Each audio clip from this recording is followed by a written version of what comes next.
پیامبر فرمودند اگر کسی از برادرش چیزی را دید، مثلا صورت زیبایی داشت، مثلا قدرتی داشت، جسمی داشت، قد و قامت زیبایی داشت، اگر تعجب کرد چکار بکنه؟ فلیدعو له بالبرکه، دعای برکت بکنه. ماشاءالله، تبارک الرحمن.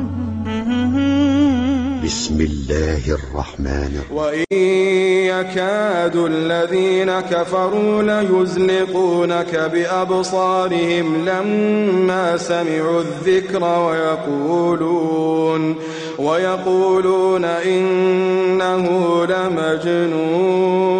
وإن يكاد الذين كفروا ليزلقونك بأبصارهم، یعنی نزدیک هست، ان قریب که اینا میخواند که بر تو، یعنی با چشمهاشون تو رو دوچار ضرر بکنن، با حسدی که نسبت به دارن، با بغضی که به تو پیامبر صلی الله علیه و سلم دارن. البته لولا وقایت الله و حمایت، اگر حمایت الله تعالی از تو نمی بود، یعنی اگر الله تعالی تو پیامبر صلی الله علیه و سلم را حفاظت نمی کرد، اینا به تو ضرر برسانند از روی حسد و از روی بغضی که با تو دارن.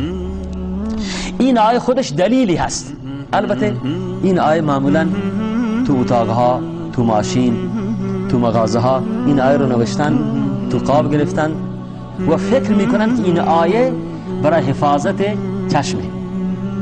نه، در روایات نیست از پیامبر صلی الله علیه و سلم که این آیه رو پیامبر تجویز کرده باشن برای حفاظت چشم، که الان این به صورت عام هر کجا میبینی، تو مغازه ها، تو ماشین، تو سواری، تو منزل، هر کجا میبینی این آیه نوشته شده، قاب گرفتن، هر اتاقی چند جا.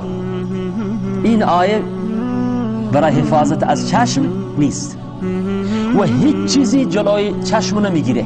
یعنی اگر الله تعالی بخواد یعنی چشم تأثیر بکنه بر کسی، هیچ چیزی جلوش نمیگیره، هیچ گونه چیزی نیست جلودارش باشه، مگر اینکه الله تبارک و تعالی حفاظت بکنه. لذا این آیه فقط دلیلی هست برای تأثیر چشم. این آیه دلیلی هست برای اینکه چشم اصابت عین حق.